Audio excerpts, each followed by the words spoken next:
You want to have the short meditation period also, right? If you wish, Bhante. Yeah. So welcome everyone to another session on dependent origination with Bhante Rāhula. So we're very happy to have with us again Bhante Rāhula, so one of the senior monks from the Sri Lankan Theravada tradition, giving his second of two talks on Paṭicca-Samuppāda, dependent origination. So as usual, you're welcome to type in questions at any time, and we'll go through your questions at the end. So for now, I'll pass it over to Bhante Rāhula, and he can go ahead and lead us in some Dhamma practice and Dhamma discussion. So please go ahead, Bhante. Well, welcome everybody to this program. And again, I want to thank the Empty Cloud Monastery and Bhante Sudaso and Aya Soma for inviting me to give these talks.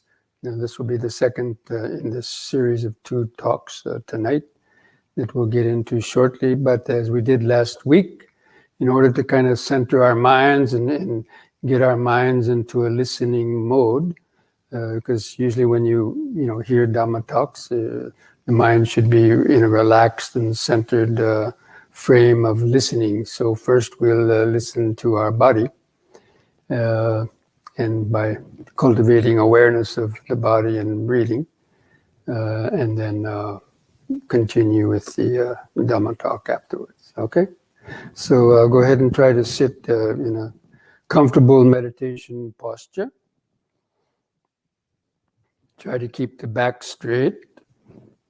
Try to feel the natural inward curve of the lower spine, or try to kind of establish that natural inward curve of the lower lumbar spine.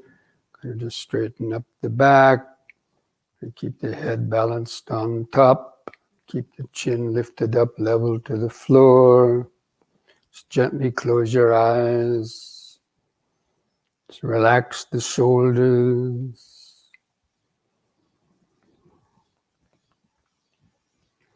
And now bring your attention down to feel where the buttocks and feet press the floor underneath. First of all, just try to feel where the buttocks press the floor on the right and the left buttock or your seat. Just feel that sensation of pressure or hardness, the earth element vibration. And just remind yourself of the present moment of sitting.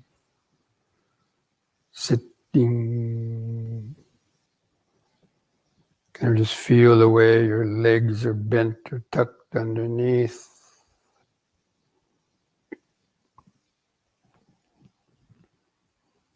Now feel your hands and fingers touching when they touch the body or touch together. Try to feel the outlines of your thumbs or fingers. Feel the subtle pulse of blood in the hands and fingers.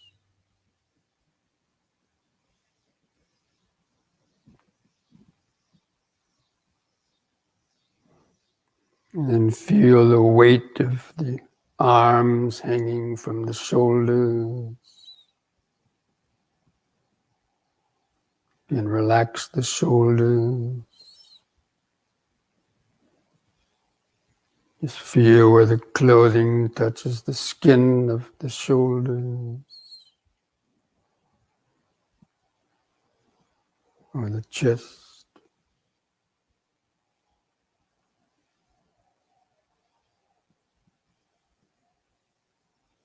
Now feel the head balanced on top of the neck.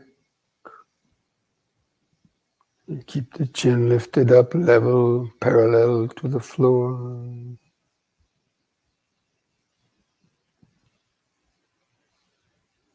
Just feel your lips touching together.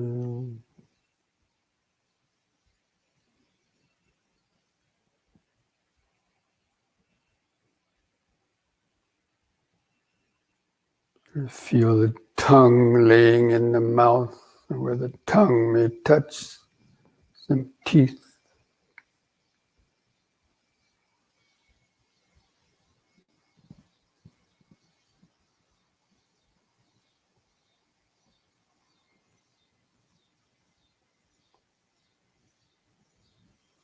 Now feel the eyes resting in the socket, and the eyelids stretched over the eyeball.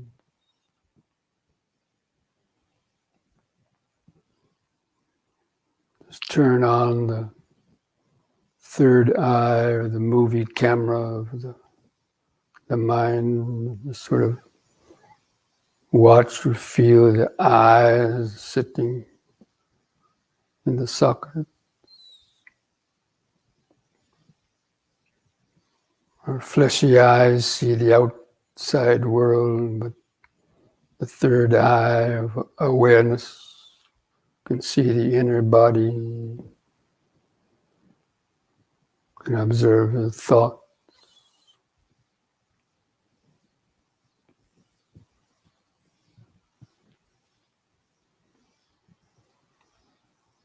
From that point behind the eyes, feel other sensations on your face, little prickly sensations, where your glasses may touch the face.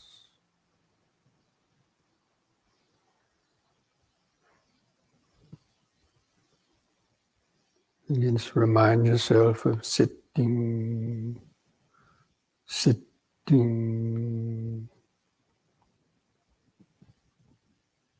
And from that point behind the eyes, just kind of open up the wide-angle lens of awareness to feel the outline of the sitting body. Just the general sense of the head on top, the arms and hands at the sides, buttocks and feet underneath. Clothing touching the skin on different places.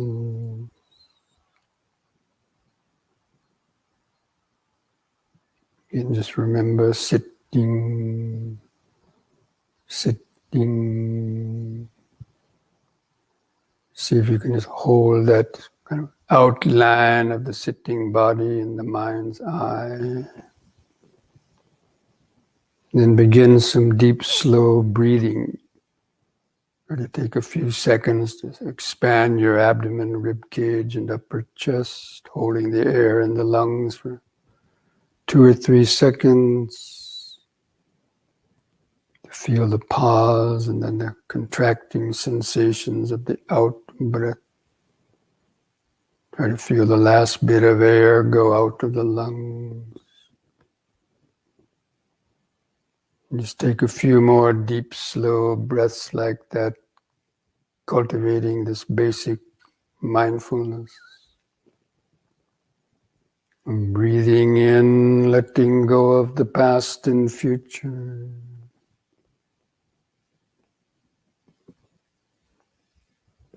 And breathing out, sitting here and now. Breathing in, letting go of the past and future. Breathing out, sitting here and now.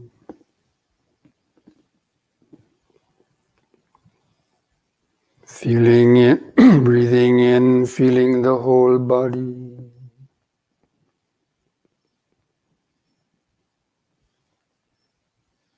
Breathing out, feeling the whole body.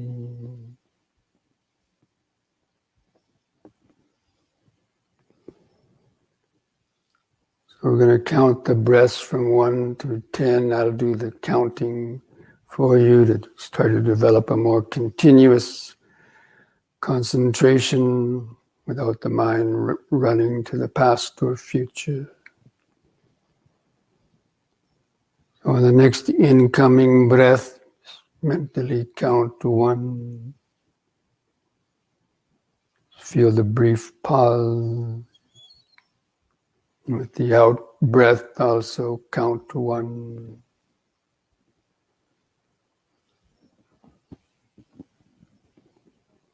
Next in breath, 2.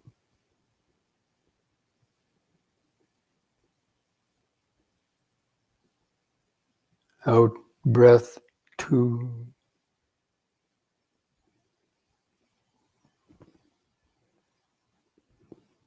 In breath, 3.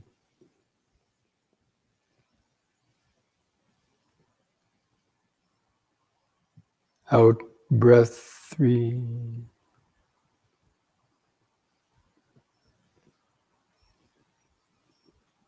In breath, 4.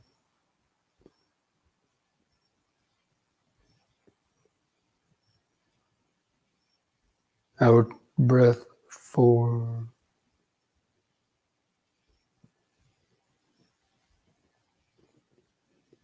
In breath, 5.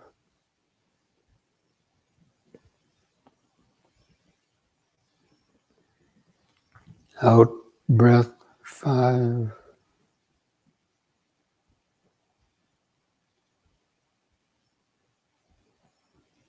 In breath, 6.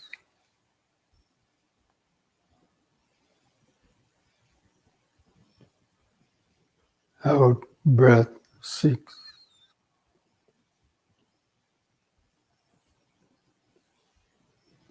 In breath, 7.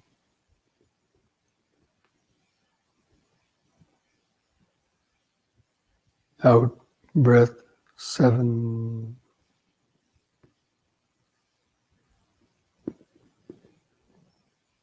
In breath, 8.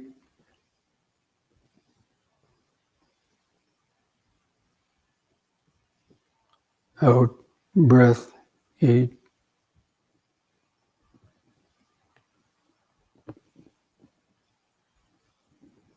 In breath, 9.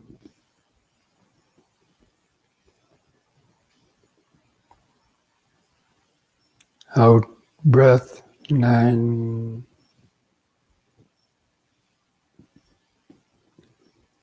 In breath, 10.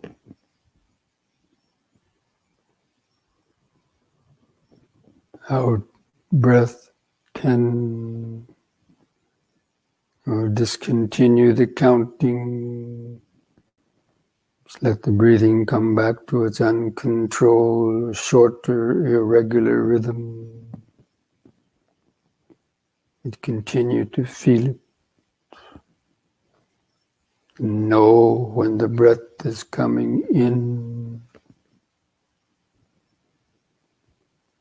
and knowing when the breath is going out. You know it by feeling it. When you feel the air moving through the nostrils, or when you feel the expanding and contracting of your abdomen or chest.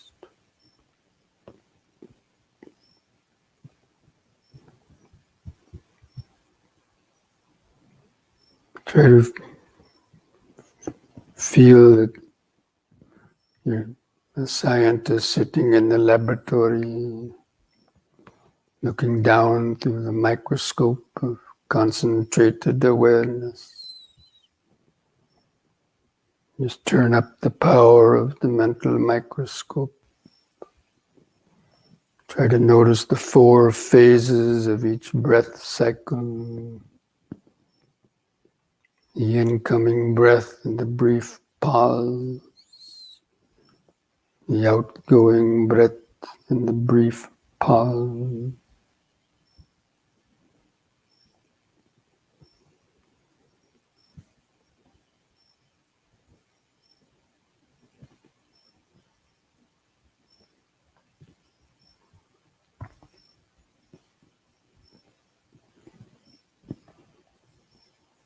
Be aware of how each breath is different.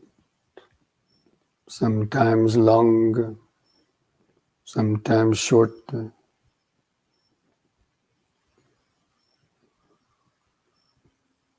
It's always changing.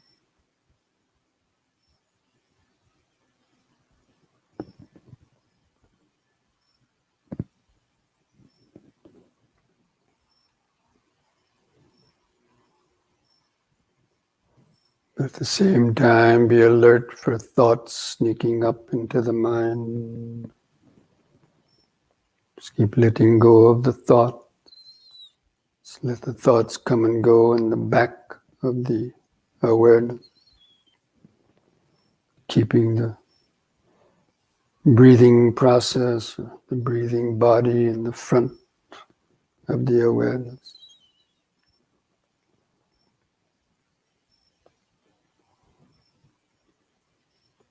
And just keep reminding yourself, just breathing in, sitting, breathing out, sitting. The ongoing, continuous connection to the present moment. This breathing body is the mind's natural connection to the present moment awareness.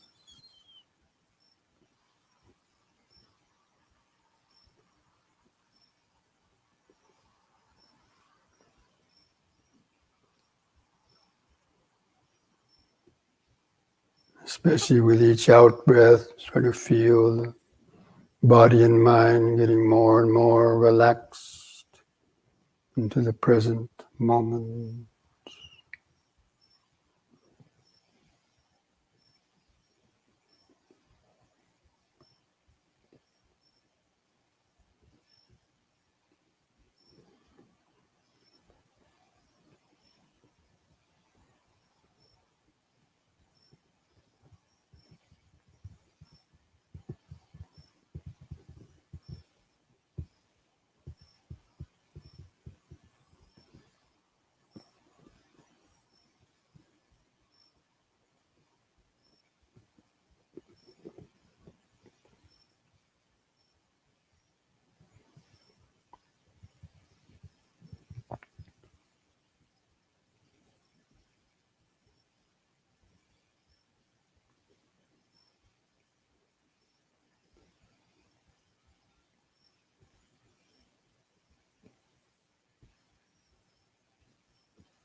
Now mindfully place your hands at the edge of your knees.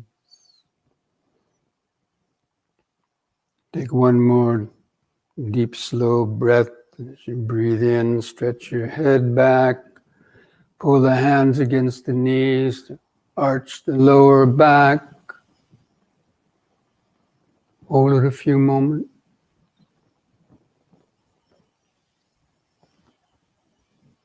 And breathe in, lift the head up, and on an out breath, press the chin to the top of the chest.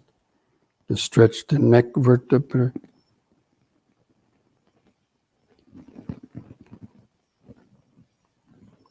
The in breath, lift the chin up level to the floor. Just relax on the out breath.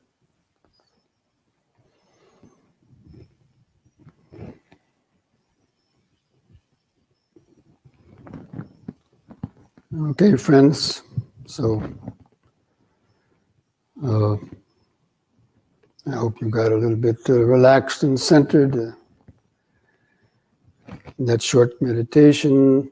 And so now I'm going to give the part 2 of this talk on the dependent origination and the concept of the rebirth.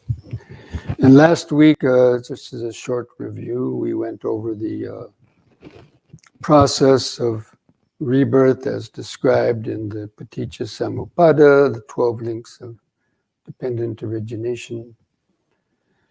And we're focusing mainly on the 3 periods of time, which is normally associated with the lifetime to lifetime process of rebirth.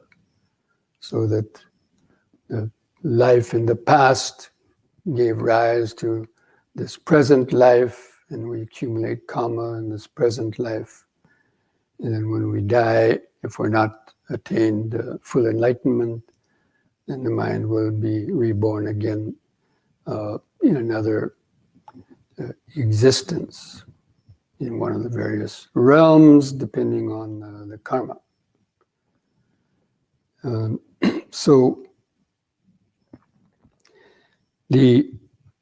But what I wanted to talk about this evening is the moment-to-moment rebirth.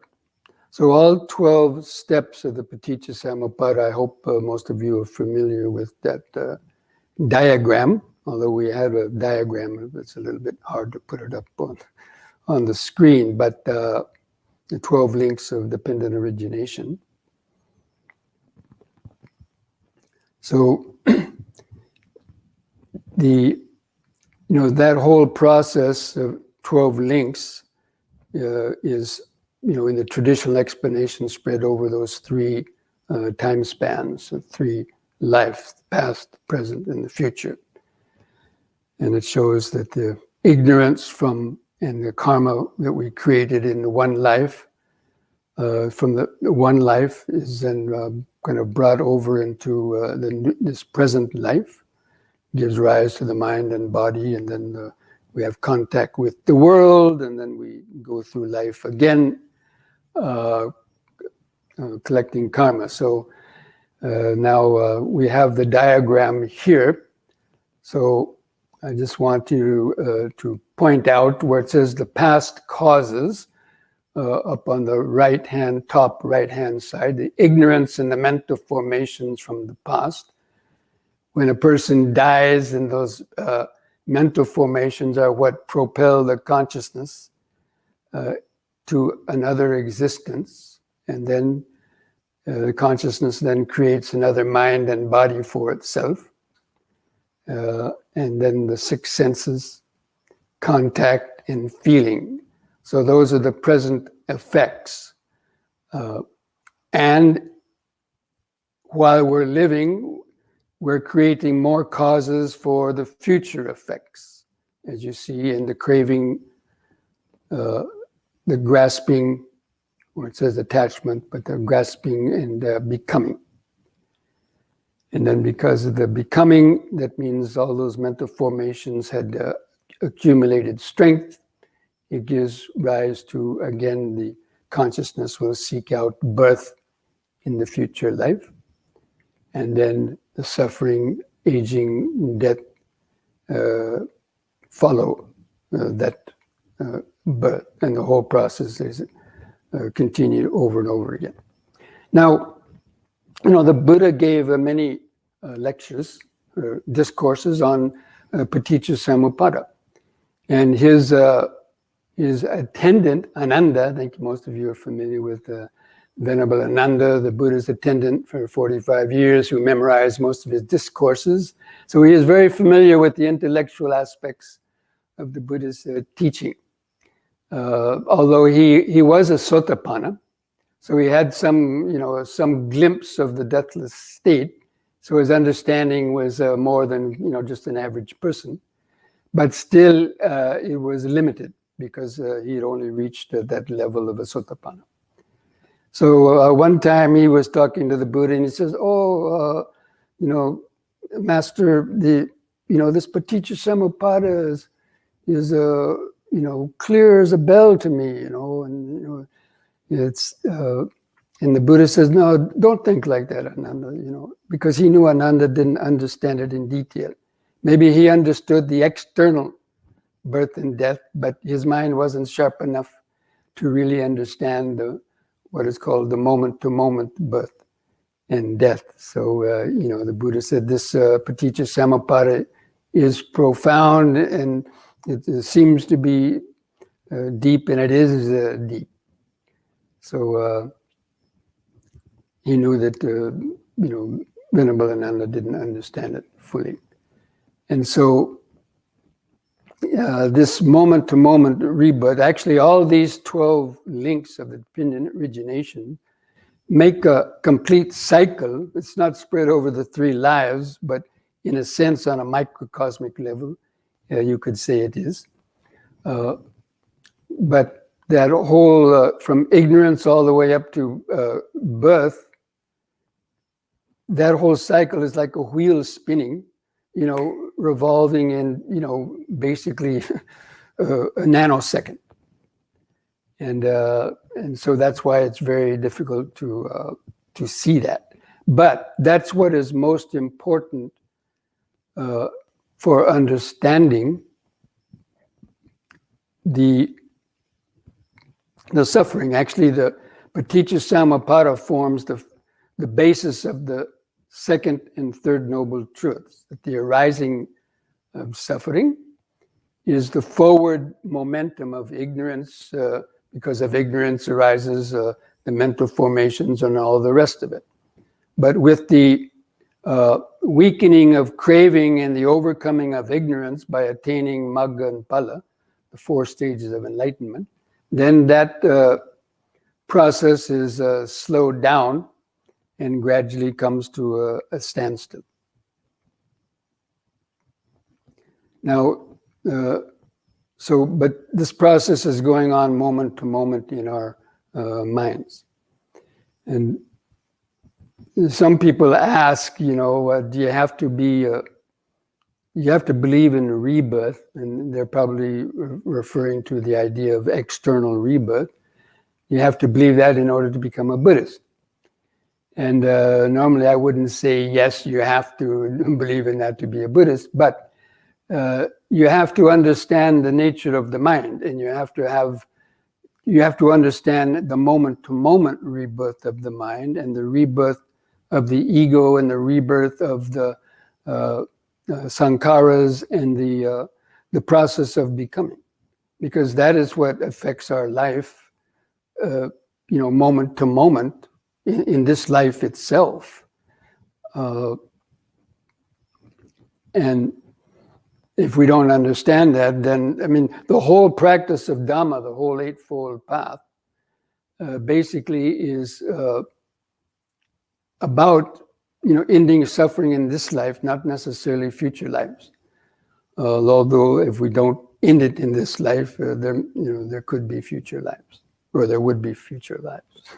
But anyway, so now this moment-to-moment process, so already we have ignorance, the mental formations. Let's say, okay, we're born in this life, okay? So you were born on a certain date and you're so-and-so. So we already have ignorance, mental formations, consciousness. We have the mind and body. We have the 6 senses. We have contact with the world. And we have feelings arising. And basically that's a given. From the moment you come out of the womb, let's say, but even while in the womb, some of these things are going on.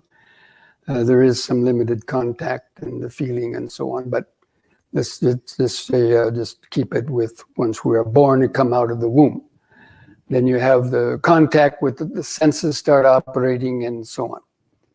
And gradually as the baby grows up, then the memories and so on of the past get reinserted, and the mental formations and the habits of the past life also help to influence this life. So anyway, so we can't do anything so far. Basically, the ignorance came with us, our mental formations came with us, and we have the mind and body, and we have feeling. You can't really do anything about those at the moment. At least the average person. They're going to come. And even craving is going to come also unless one is an anagami.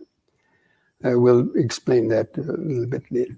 So anyway, so the most important parts of this that affect our life now, and especially in the process of meditation, is the craving, grasping, and becoming.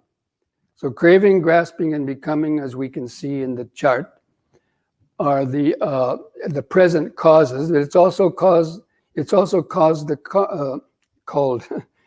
the karma process. So this is where we create the karma, in the craving, grasping, and becoming. And this is probably the most important aspect out of all those 12 links.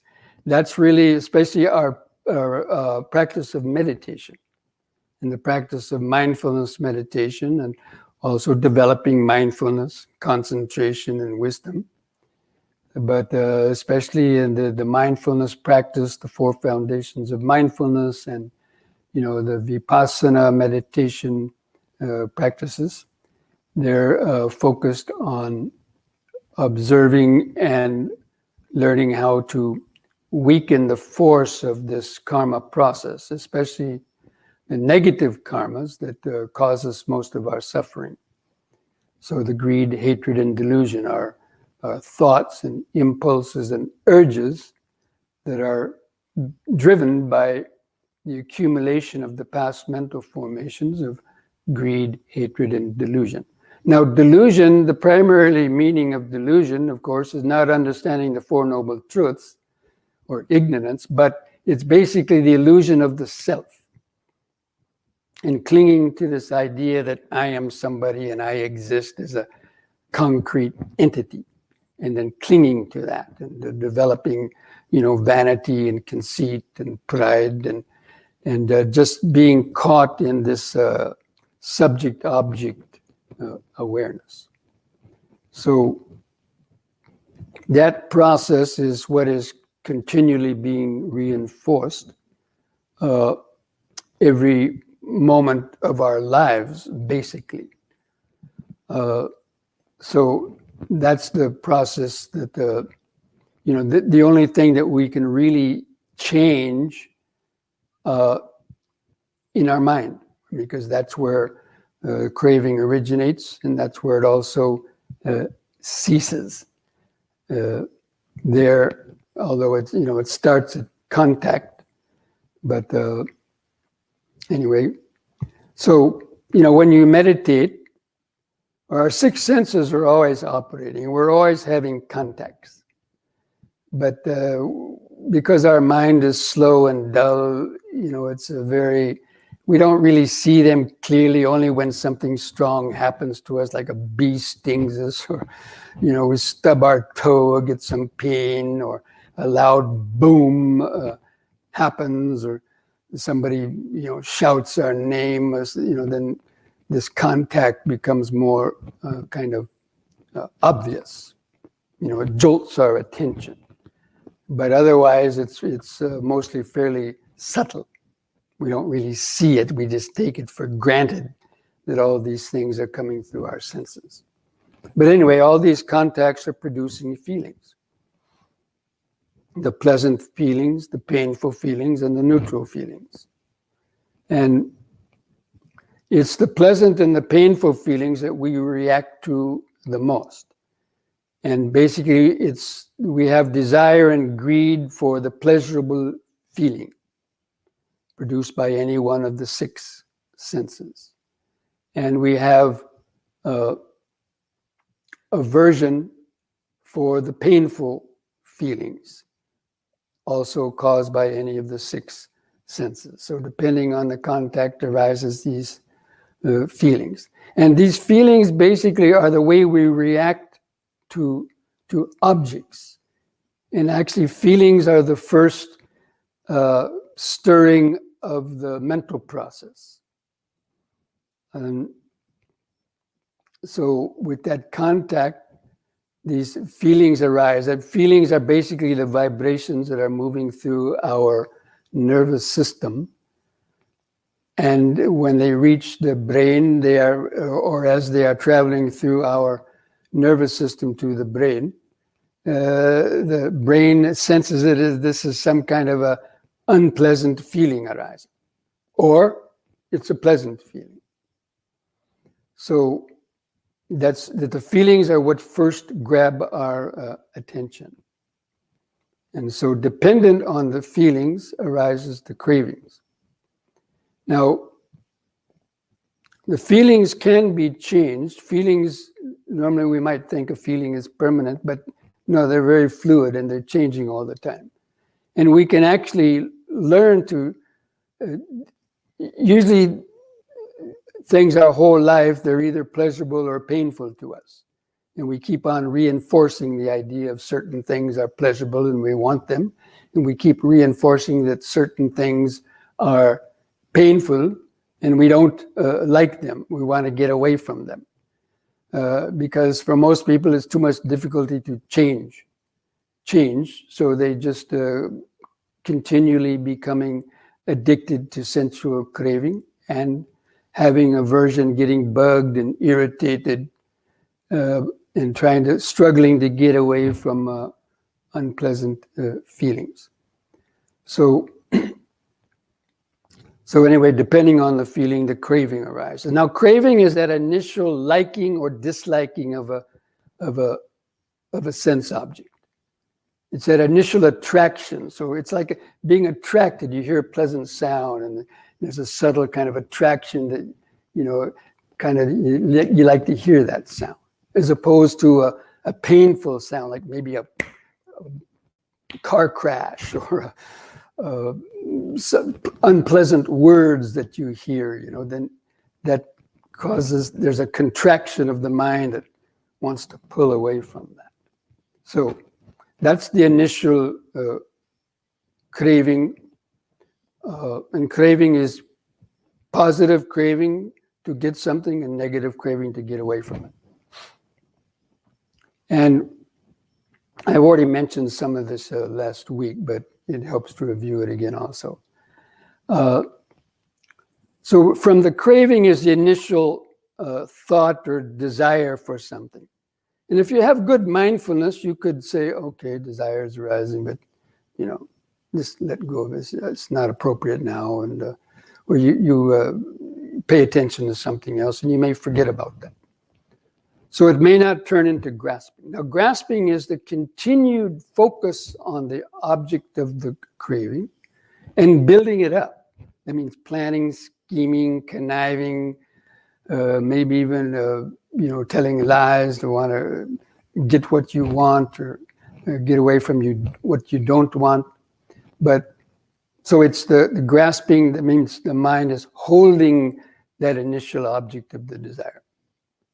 And so it's much stronger, and it involves a lot more thoughts and impulses to develop that grasping.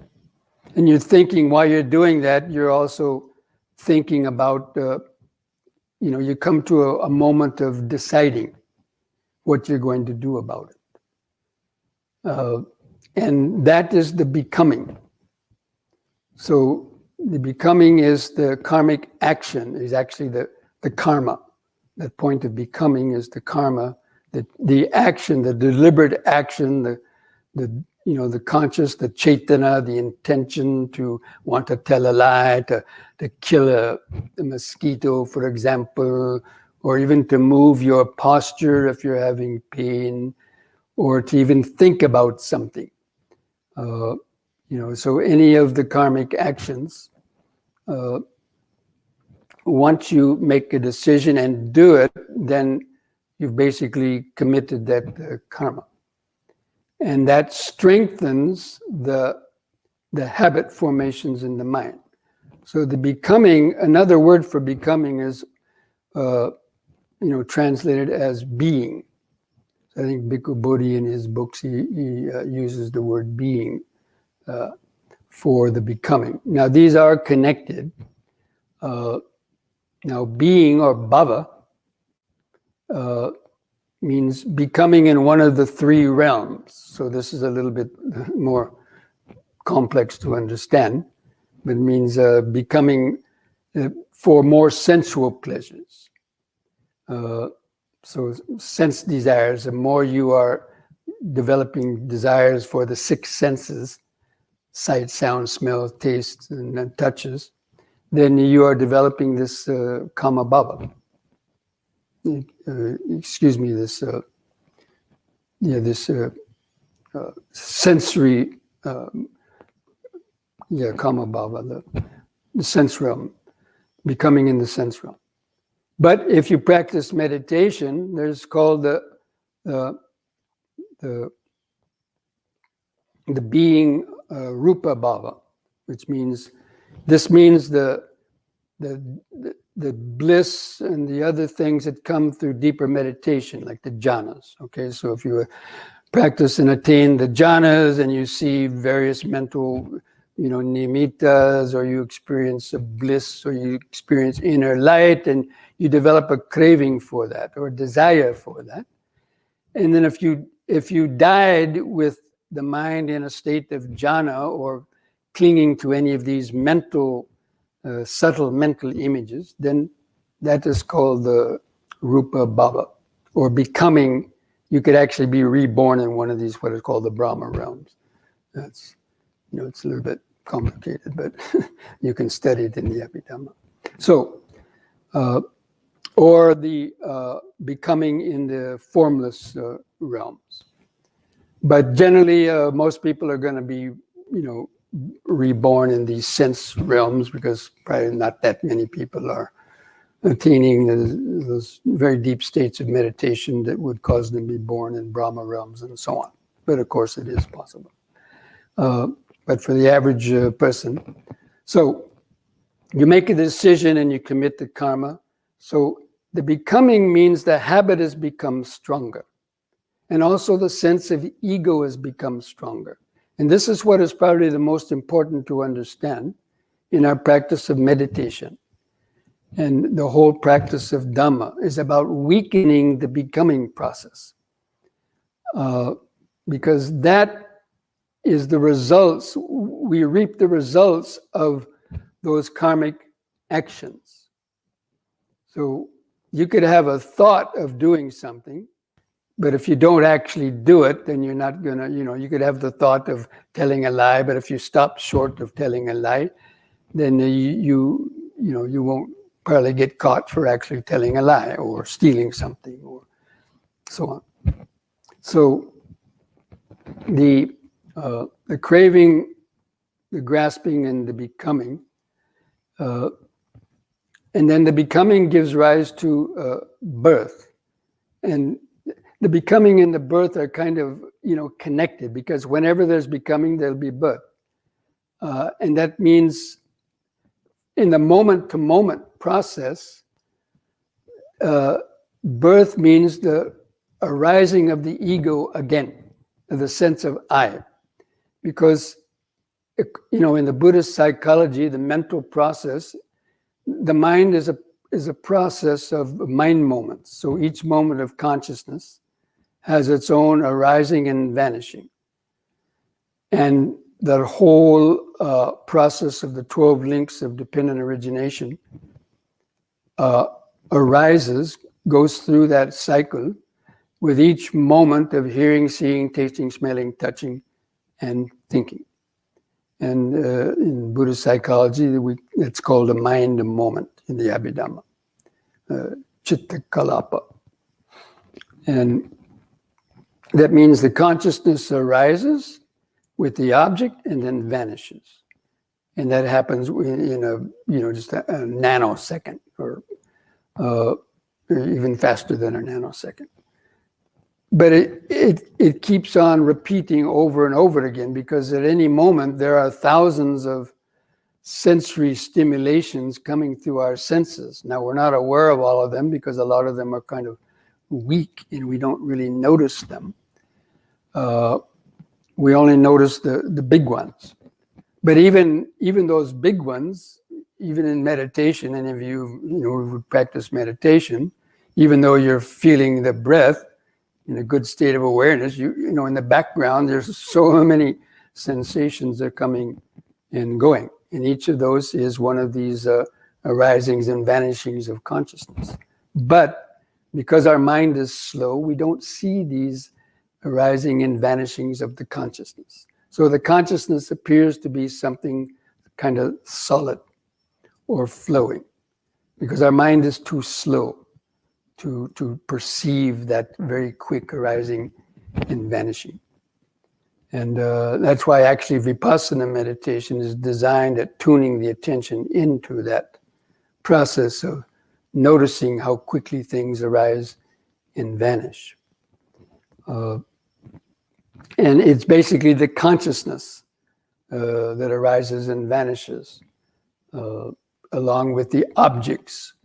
But basically it's the consciousness, and the sense of ego arises with the consciousness. So the sense of I arises. The I isn't some permanent fixture in the mind. It arises with each moment of consciousness and vanishes. And it's doing that again, as I mentioned, in the Abhidhamma, I think it says 10 to the 24th power times. So if you can crunch some numbers and see how many times 10 to the 24th power is, that's how many times consciousness is arising and vanishing.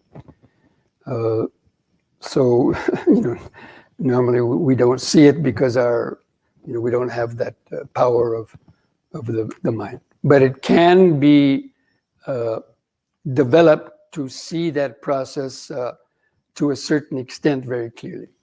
But anyway, so I'm just saying this because each moment the ego arises with the consciousness and ceases with the consciousness. We don't see the space in between the consciousness.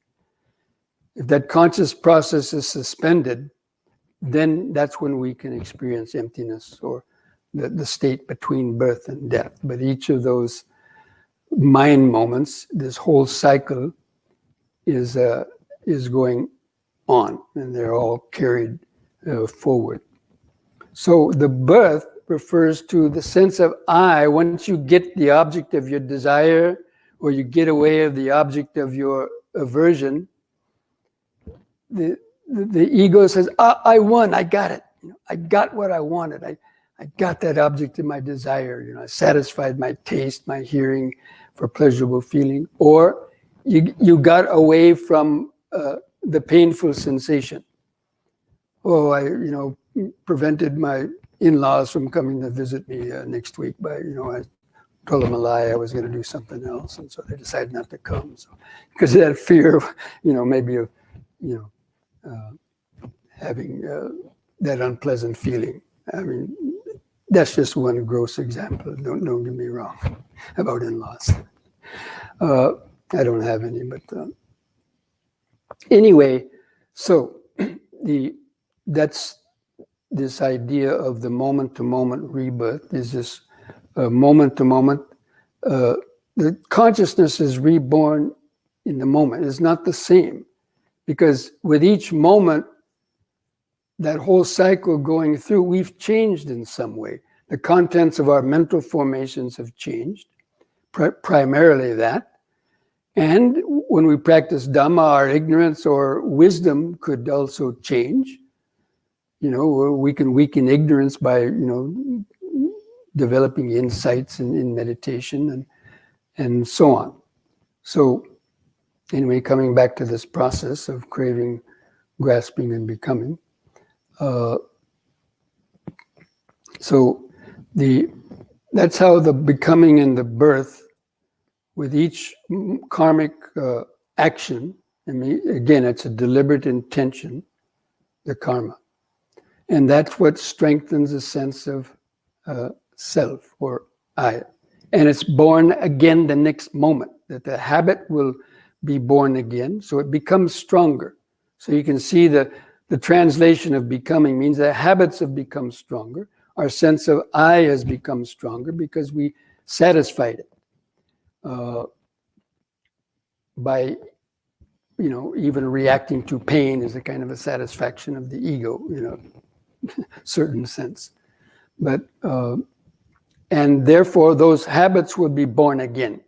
Like telling a lie will be born again the next time the similar situation arises, or killing a mosquito, or any of the habits. They're born again too. So it's not only the birth of this body, but habits are born again. Ego consciousness is born again. So this is one of the meanings behind birth in the moment-to-moment cycle. And that's what we need to understand to really understand the Dhamma. And in our practice of meditation, we have to observe this process, because it's only in weakening the power of that process of craving, grasping, and becoming that we can slow down that process of birth. And once you're born, then of course the suffering and the old age happens too. In old age, a person might think, how does old age happen in a moment-to-moment rebirth? Well, even a nanosecond is old age in the micro, in the scientific analysis. So that even each thought, it arises, but it lasts a few seconds. That means it's getting older, and then it vanishes. You let it go. Or a sound arises, like this sound. It fades away. That's the aging and death of it. It stops. That particular sound died, or that thought died. So anyway, this is the way that we try to see the process of birth and death, or this Paṭicca-Samuppāda going on. Now, I wanted to explain also, which is very important, the connection between the craving, grasping, and becoming with our practice of the Dhamma, the practice specifically of the Noble Eightfold Path. And I think most of you know the Noble Eightfold Path is divided into the three trainings of Sila, Samadhi, and Panya, or skillful conduct, calming the mind, mental composure, and the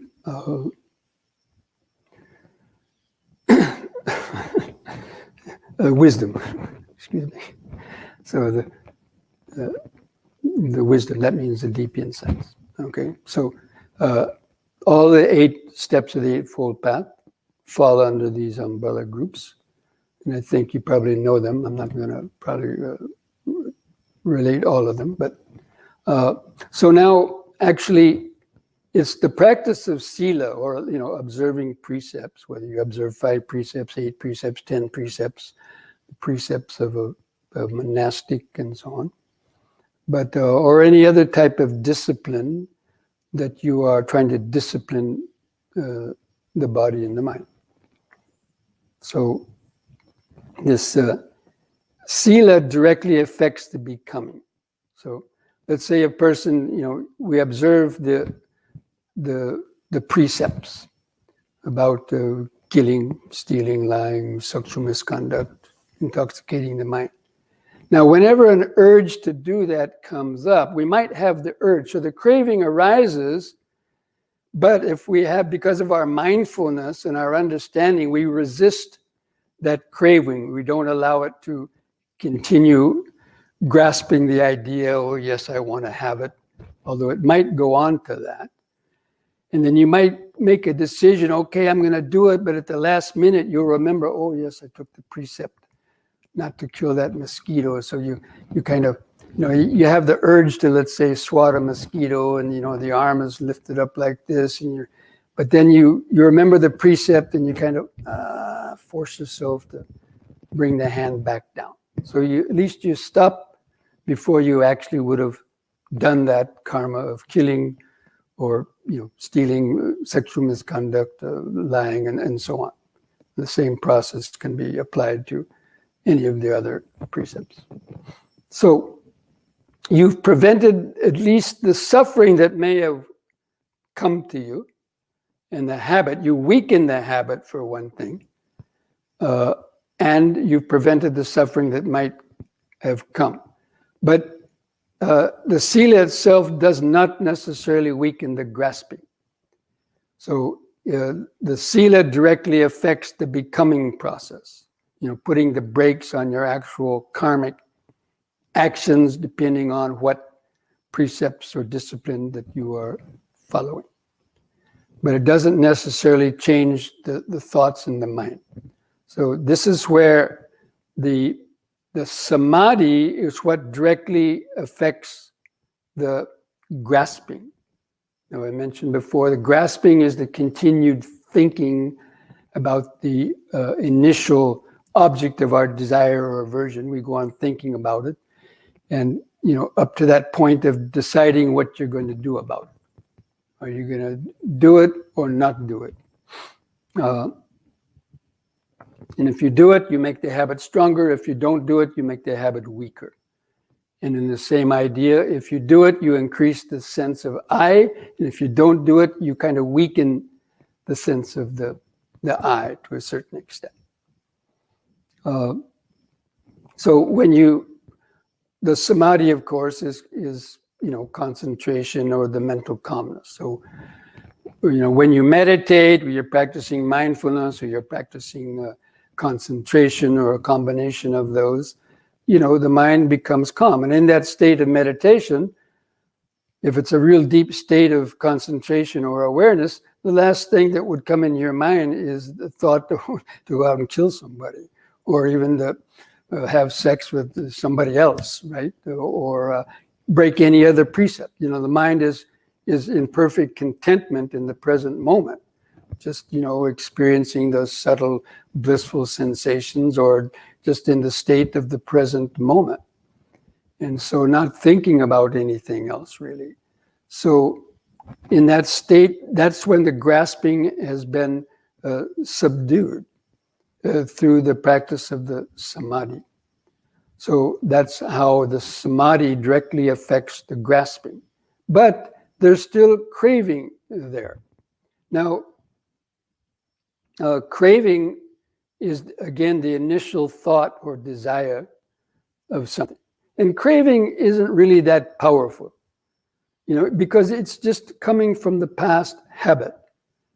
And you have an initial desire to scratch the itch. But with training, you can overcome that. And so in a lot of cases, the craving is not that strong. It's just an initial desire. And it doesn't go anywhere unless you continue to think about it. You grasp the idea. And so that's why oftentimes I tell people, don't worry so much about craving. Pay attention to grasping. Or actually, you work on becoming first. And then when you subdue the becoming to a certain extent, the mind naturally will become more peaceful because it's less guilt, worry, remorse, and fear. And therefore, you'll be able to subdue your thoughts more. So by weakening becoming, practicing sila, when you meditate, you don't have so much greed, hatred, and delusion, or guilt, worry, remorse, and fear. The mind can enter deeper states of samadhi. And then those thoughts and urges also will subside. But again, the cravings can be there as the latent tendencies. So craving, actually, if you're familiar with the 4 stages of enlightenment, craving, sense, desire, and ill will are only attenuated with the level of a once returner. So even a sotapanna can have a lot of greed and aversion, but they wouldn't commit certain karmas that would cause them to reach some woeful states of rebirth. But nevertheless, they still have greed and craving and desire and aversion. But only with a once returner is it weakened. Let's say, arbitrarily, we'll say 80% or 90% weakened. So only if your buttons were really pushed, or in dreams, you might have sensual desire, dreams, or aversion, and so on, or if your buttons are really pushed in your waking life. So it shows you that craving, you can't really do much about craving, but grasping is really the one that we should pay attention with. A lot of people hear the Buddhist teaching, the second noble truth, craving has to be overcome. And they think, you have to give up craving. A lot of people have said that, why do you have to give up all desires? It's impossible. If you explain it that way. So, don't make a big deal out of the craving. Pay attention to the becoming and the grasping. When you pay attention to those, then the craving will become very easy to get rid of. Because really the craving is when we're not satisfied. But when you attain samadhi, the mind comes to the present moment and is no longer thinking about the past or the future. So naturally, the craving gets weakened because craving is based on thoughts of the past and the future. You're not content with the present moment. Think, tomorrow I want to go here, or in 5 minutes I want to go have an ice cream, or whatever. So the mind is always projecting in the future. But in samadhi, then it's not. So that's the way we should try to see this process of craving, grasping, and becoming. But of course, even the craving is arising because of the feeling. So in mindfulness practice, that's why the second foundation of mindfulness is the attention to feelings. So we can't do anything about contacts, but when we have a feeling, we can resist the urge to react upon it. And as we do that, we can also gradually, feelings can change. What used to cause you a painful feeling could at some point become just a neutral feeling, or in some cases even a pleasant feeling. Or what might have given you a pleasant feeling in the past could eventually, give you produce a neutral feeling or a painful feeling. Relationships are probably a pretty good example of that, right? If you break up with somebody and you might have before had a pleasant sensation when you saw or heard their voice, but later on something happened, and then you might have a neutral or even a painful feeling. And so this, our feelings can change. But they change through the development of our wisdom. So anyway, seeing how this whole process of the internal rebirth, this whole cycle, this 12 links of dependent origination, are really going on every moment. But most of them are subtle. Like we're not always aware of ignorance and the mental formation, consciousness. These things are a given, and so. But the ones that are really occurring every moment that we're reacting to are the feelings, craving, grasping, becoming. And then the birth is the result of that, and the suffering that results on it. So that's the way that, this internal rebirth, that means the rebirth of the mental process, is important to understand if one wants to really reverse that process of the becoming. So depending on with the elimination of ignorance, then the consciousness and the relinking consciousness and all that, or the continued consciousness ceases.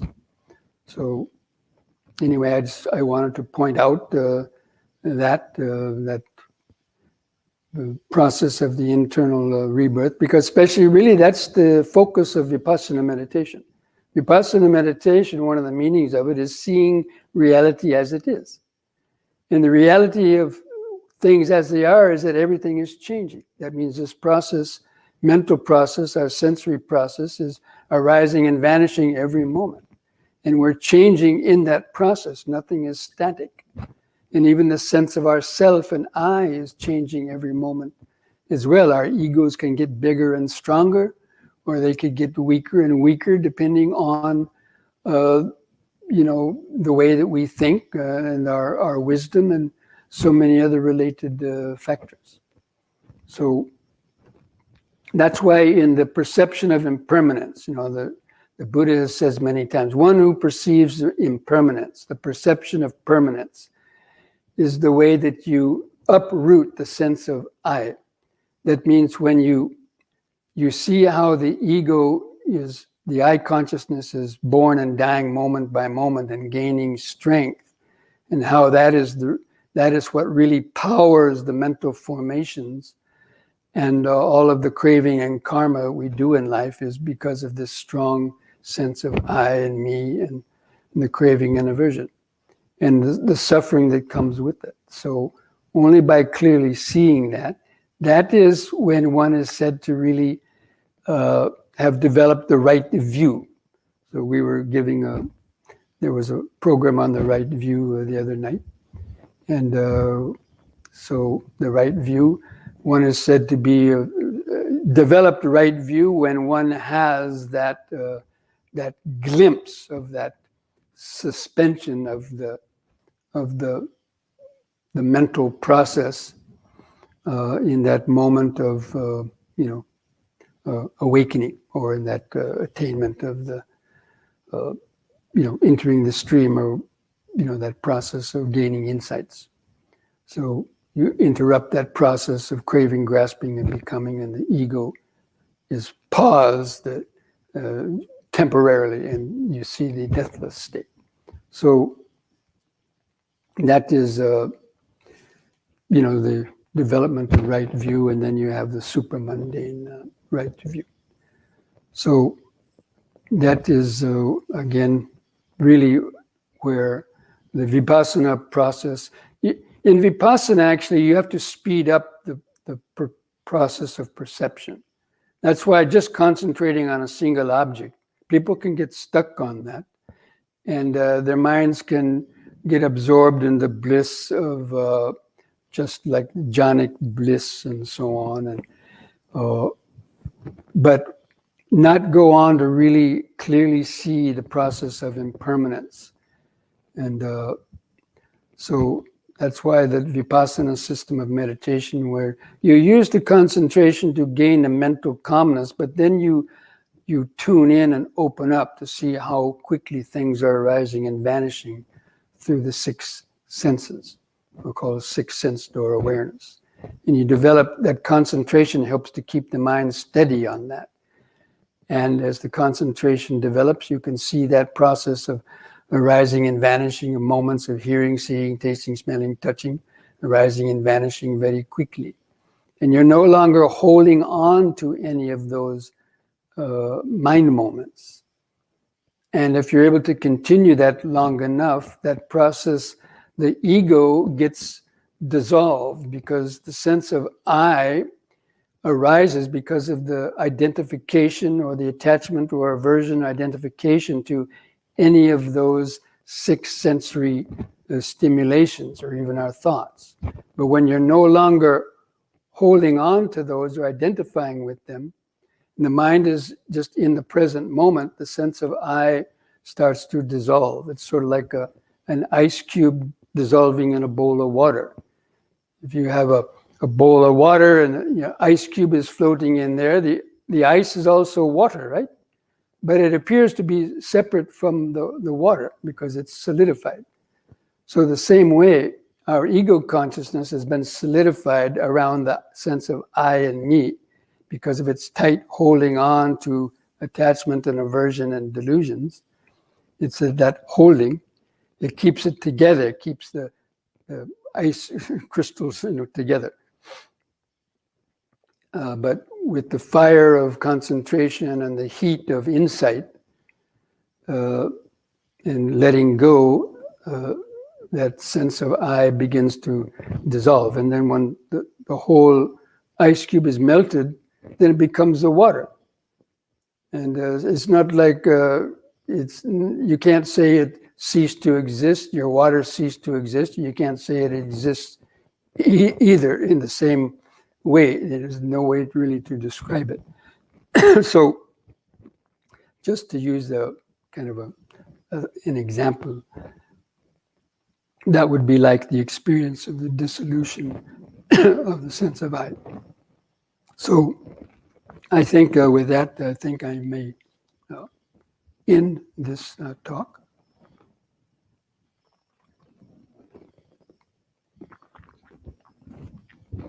And now, I guess, you can remove that diagram. Okay. And Oh, Yeah. thank you very much, Bhante. Handamayang dhammakataya sadhukarang dadamase sadhu sadhu sadhu anumodami. And at this time, we have a few questions. So I'll go ahead and bring up the questions, and so you can answer them as you see fit. Oops. The first question that we have is from Bobby. So Bobby asks, if you can clear up rebirth for me, I'd appreciate it. I've always considered rebirth more of an energy transfer. Is this right view? You could say yes, right view in the sense of you have to understand what that energy is. So if you're thinking rebirth is an energy transfer, yes, the energy is the rebirth consciousness, is the consciousness that's being attracted. That's an energy. It's basically the life force, and it's laden with these karmic impressions that we've already mentioned. So yes, you can see it as a transfer of energy. It's being attracted to another place where it can continue to work out that energy. And that can be applied in the lifetime to lifetime process, but even in the moment to moment process, because it's that craving and grasping in moment to moment that keeps propelling the ego consciousness and the accumulation of karma within this life itself. So, Okay. it would be part of right view, if you see it that way. Yes. Thank you, Bhante. And next, Bobby asks, what is the difference between nibbana and non-existence? It seems to me to be basically the same, yet Buddha warned against craving non-existence. Well, when the Buddha talked about the vibhava tanha, that means the craving for non-existence, because the ego is craving non-existence. So because of that, that's still a craving. So for example, and don't get me wrong, I'm not making slight of these things, but if a person contemplates, let's say, taking their own life, then they're doing that because they have some pain, or they're dissatisfied, or so many causes might be there for a person wanting to take their own life. Because even young children, kids take their life. Usually it's because of depression or other psychological disorders. Now, I'm not making light of that, but their sense of ego is still strong. So therefore, they think that ending the life is going to cause that to go away, but it doesn't. Because just ending the life, you haven't ended the reasons in your mind that give rise to that desire not to live anymore. So it's going to continue. That's why taking your own life is not really condoned in Buddhism for that reason. Now, nibbana is different. Nibbana is when you've already dissolved the ego through the development of wisdom. And so it's not like non-existence. It's not like craving for non-existence. You're not craving for it. You're craving for the end of suffering. But when you reach the end of suffering, the cause of that further existence also ceases.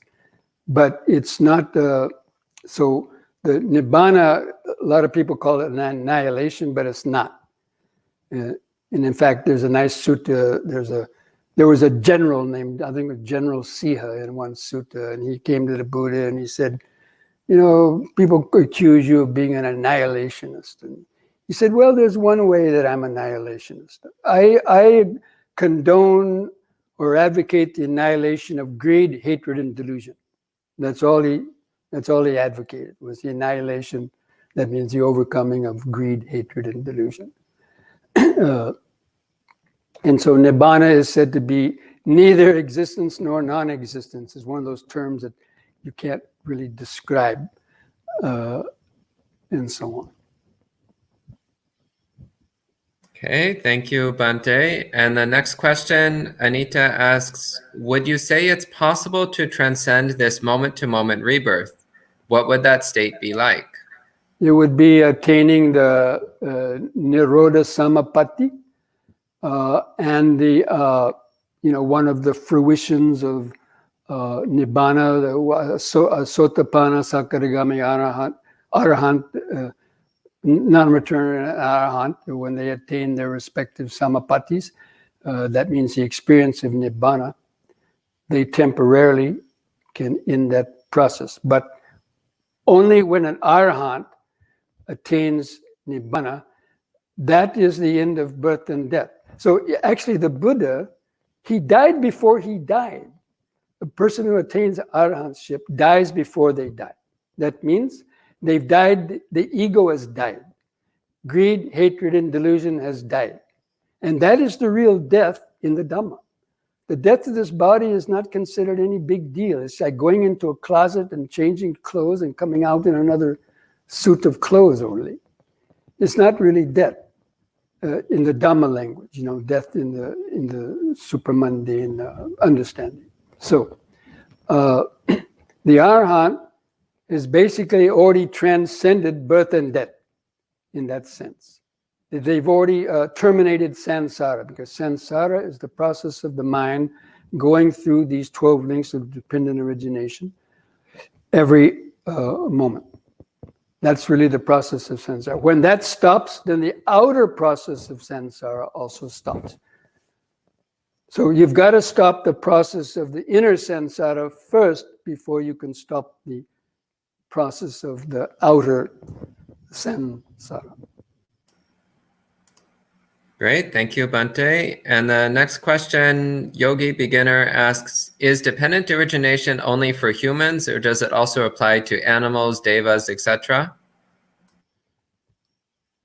Well, you mean the cycle of birth and death. Yeah, it's every being, whether you're an animal or a deva or even Brahmas, they're also still in samsara. And even Brahmas, in some of the Brahma realms, which the lifespan is many thousands of years or even aeons, and when you consider arupa jhanas, but they'll die from that and come back again to be reborn according to that theory, about it. So yeah, it's still. I forget the original question, but yes, it's. Still in samsara. So it applies to everybody.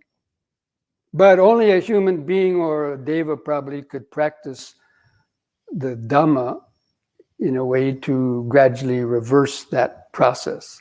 So the human realm is said to be, because we have access to all the six senses and so on, and animals don't have the level of mental formations and so on that would allow them to really think about the Dhamma, practice Dhamma.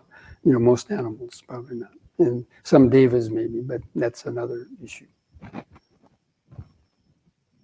Great. And the next question is from Gita, who asks, to stop the grasping, should one use mindfulness and reflect on impermanence, unsatisfactory nature of life / suffering, and no self? Will this help to let go of grasping when one reflects on this? Yes, of course. We use mindfulness and we reflect about how quickly our experiences are changing. And we can see how quickly our mind tries to grasp on to various sensory stimulations. And the practice is, trying to not let the mind grasp onto, especially the negative ones, and to create the karma. Now, it can be helped by developing concentration too, as I already mentioned. When you develop deeper concentration, the grasping is temporarily suppressed, but the craving is still underneath, so the grasping will come again. It's only with the insight and developing the anicca, the insight into anicca, dukkha, anatta, and eventually attaining the state of a sotapanna. That is when you have that supramundane wisdom, and that's when it You still don't have perfect mindfulness yet, and you still have grasping, but the grasping is only eliminated at the arhat stage. But it's weakened little by little as we go on practicing. And next, Anita asks, can you please share some ideas on the practice of weakening becoming? Practice sila. When you practice sila, you weaken becoming. That means you put a brake on your actions. You have to keep reminding yourself. You see the urge to tell a lie, kill, steal, cheat, go, some sexual misconduct ideas or whatever. Intoxicating the mind, or even the other precepts of malicious speech, harsh speech, frivolous speech, the 10 unwholesome actions. When you have to see the urges. That's why developing mindfulness is about seeing the urge that arises and the intention. Is this an unwholesome intention? You have to reflect. Yes. Is what I'm about to do, is it going to be something wholesome or unwholesome? This was the instructions that the Buddha gave his son Rāhula in the famous sutta to his son Rāhula. That whatever you're about to intend to do, you have to consider, is this something wholesome or unwholesome? If it's wholesome, then if it seems right, go ahead and do it. If it's unwholesome, then you have to practice the right effort to overcome that, let go of that, or substitute the unwholesome intention for the wholesome intention. So yes, they're constant reflection. We have to reflect on our intentions. We also have to reflect on the consequences of our actions. And so do I want to keep repeating this over and over again? And, just being constantly caught in this web of karmic cause and effect. Okay, and the next question is from Gita. She asks, when can one cultivate nibbida in this process?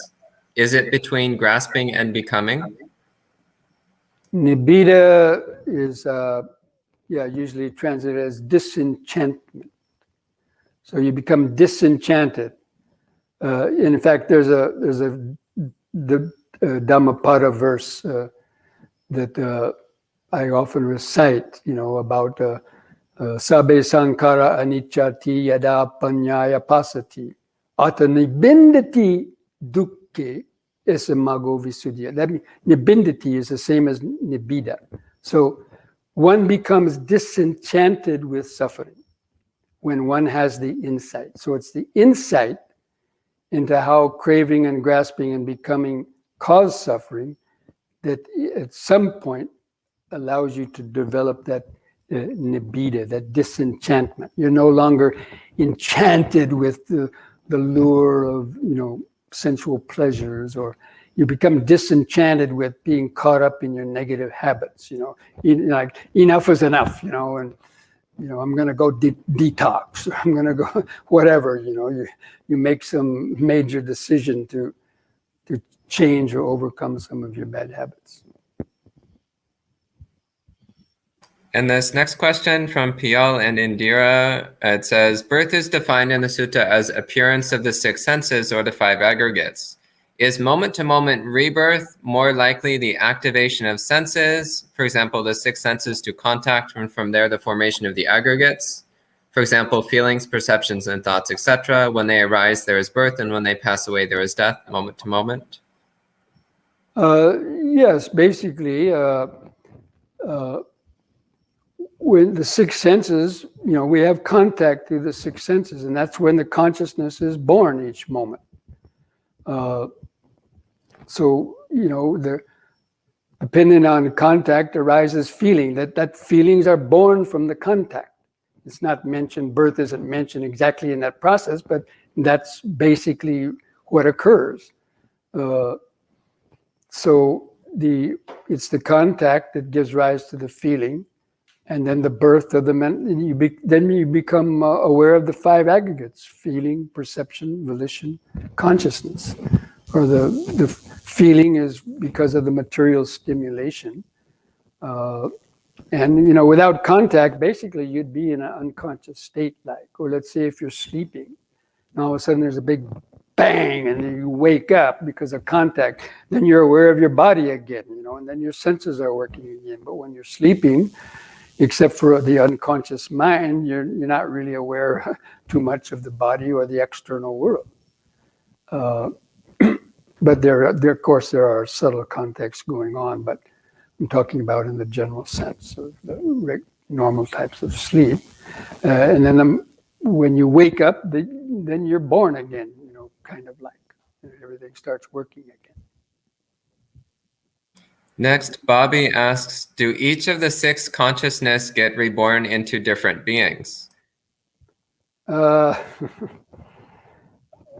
this idea of 6 consciousness is kind of misleading, because it's just consciousness acting through any one of the 6 senses.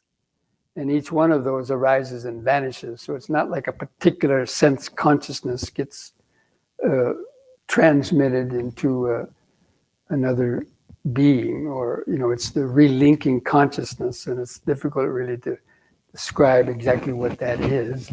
And energy transference is what was mentioned earlier, so could be an idea about it, but it's not the particular one of the 6 sense conscious. These are not different consciousnesses.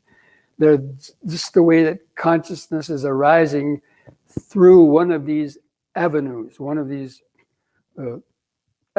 like a car. You come to an interchange, you could take 6 different exits, right? And, and so the consciousness is either one at a time can only come about. So, when you're hearing, then you're not seeing at the same time, or smelling and tasting and touching. But these things arise so fast, we don't see the changes, and it appears like they're happening at the same time, but in the deepest level, they're not.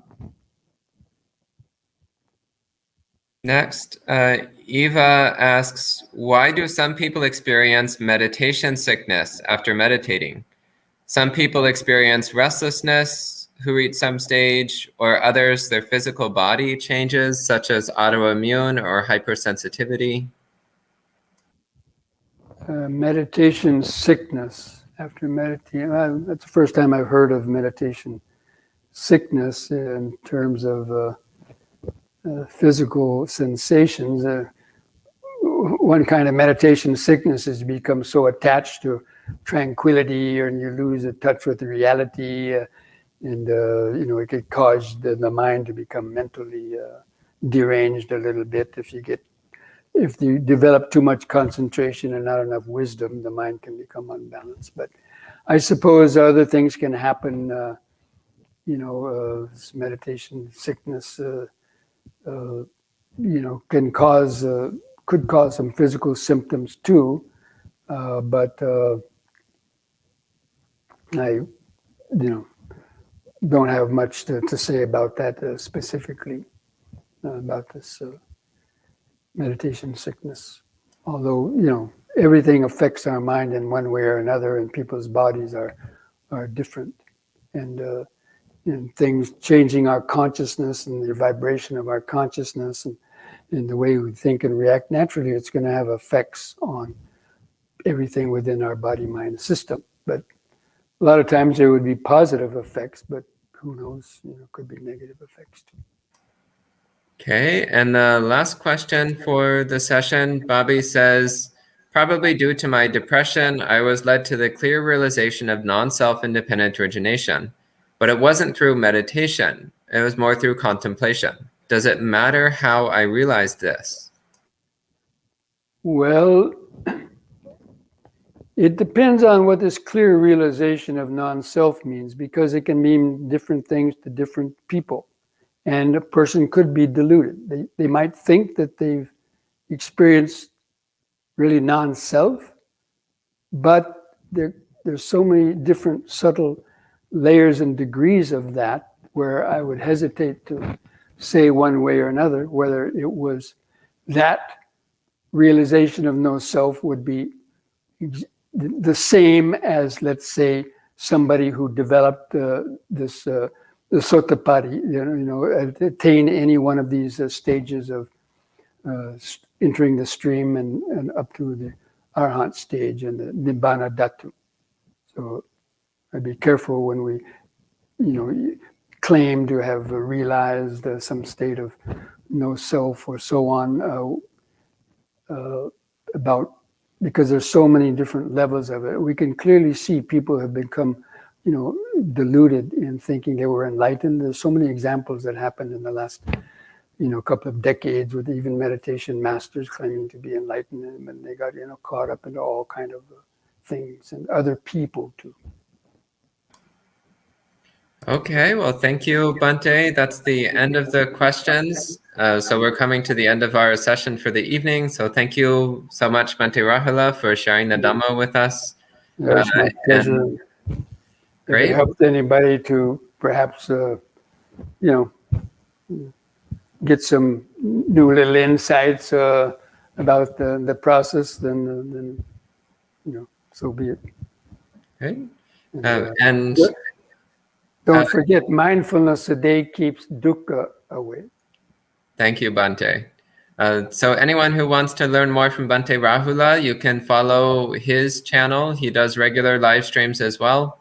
And you can also go to visit his meditation center in Maryland. Is that correct? Yes. Yeah, Maryland. It's near in Gaithersburg.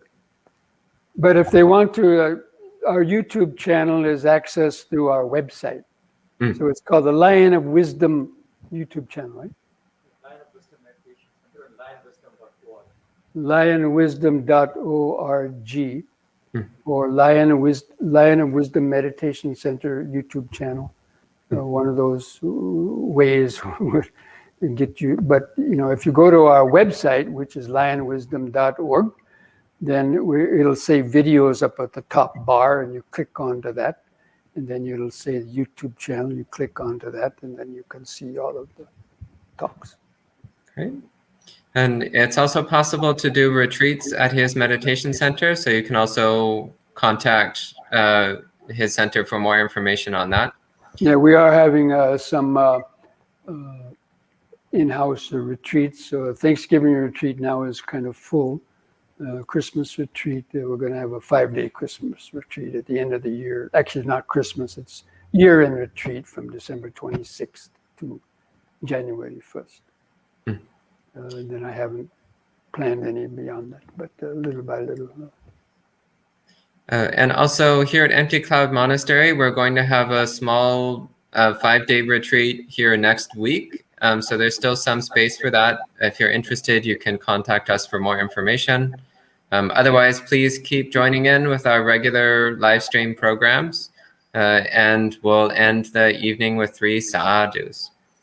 Sadhu, sadhu, sadhu.